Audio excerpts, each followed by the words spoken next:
God's power.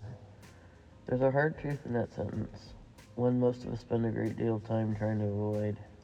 We do not like the word powerlessness because it confronts something deep within us, something we'd rather ignore. Because if we are powerless, then all our striving, all our effort, all our attempts to fix ourselves begin to look insufficient. And yet, many of us still believe in God's law. We believe it's good. We believe it points us in the right direction. So we try earnestly, sincerely to live by it. We try to be better, do better, think better. But if we are honest, we find ourselves caught in a cycle. Effort, failure, frustration, and then either guilt or denial. Scripture speaks plainly to this tension. For all have sinned and fallen short of the glory of God. Romans 3:23.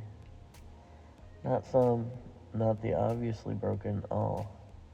Yet, instead of facing that truth, we develop a habit. We shift our focus outward, for it is easier to examine someone else's struggles than to confront our own. We may even convince ourselves that we are doing well, especially when compared to others. By comparison, it's a convenient escape from conviction. It's a curious thing, we can see clearly what is wrong in another person's life, yet remain blind to what is happening within our own hearts. Because to truly look inward requires something we resist, humility. And that is where many misunderstand the purpose of God's law. The law was never given that we might prove ourselves righteous. It was given to reveal that we are not. Through the law we became conscious of sin. Romans 3:20. The law does not flatter us, it exposes us. It does not exist to confirm our goodness, but to reveal our need. It reaches beyond our outward behavior and presses into something deeper, our thoughts, our motives, our desires. And that it's there, in the hidden places of the heart, that the problem becomes undeniable. As it's written, all of us have become like one who's unclean. All our righteousness acts are like filthy rags. Isaiah 64:6. It's not meant to crush us. It's meant to awaken us. Because as long as we believe we can fix ourselves, we'll keep trying. And as long as we keep trying in our own strength, we remain trapped in something both exhausting and impossible. Man trying to make himself perfect by his own efforts is like a man trying to lift himself off the ground by pulling on his own hat.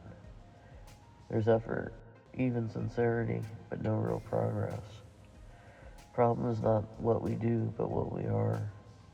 And this is where the turning point comes. The words, often translated as obey in Scripture, carry a deeper meaning to take it to heart. It's not just to hear, it's not just to acknowledge, but to let the truth reach the deepest part of us, and the place where we feel, think, and choose.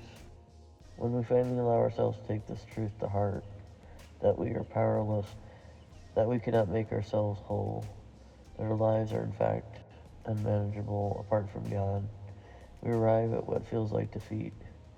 But it's not defeat, it's the beginning of something else. My grace is sufficient for you. My power is made perfect in weakness. 2 Corinthians 12:9. Our powerlessness does not lead to despair, it leads directly to God's power. This is why Scripture reminds us, for it is by grace you've been saved through faith.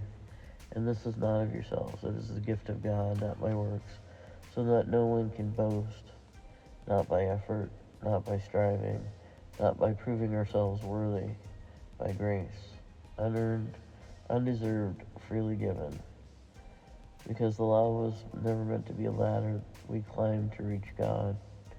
It's a light that shows us that we cannot climb at all.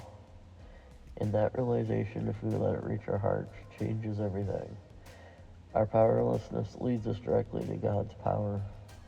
And in that strange, beautiful truth, we discover that the life we could never build for ourselves is given to us by grace.